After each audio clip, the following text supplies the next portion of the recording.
Nakakakilig, actual scene ng proposal ni Paulo Abilino kay Janine Gutierrez.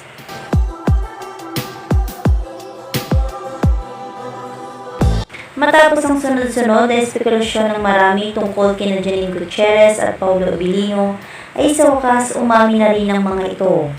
Isinapubliko na nga ng mga ito ang kanilang relasyon.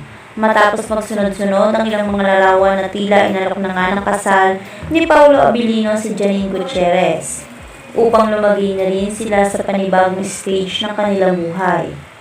Ikinagulat nga ng marami ang proposal na ito ni Paulo na ikinasaya naman ang kanilang maraming tagahanga at taga-subaybay.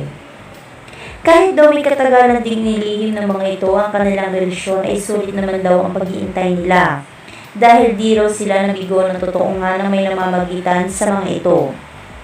Ayon pa sa usap-usapan ay naganap ang proposal ni Paulo Abilino sa Tagaytay. Ayon pa sa aming mga naging saksi ay gulat na gulat pa raw ang dalaga sa ginawang proposal ni Paulo, dahil sa buong akala lang daw ni Janine ay isang dinner date ito kasama ang ilang malalapit nilang kaibigan. Ngunit present din daw ang mga magulang ni Janine na si Lotlot de Leon at ilang pang kaanak nito. Agad naman itong kumalat online at dinagsa ng mga pagbati mula sa industriya sa showbiz.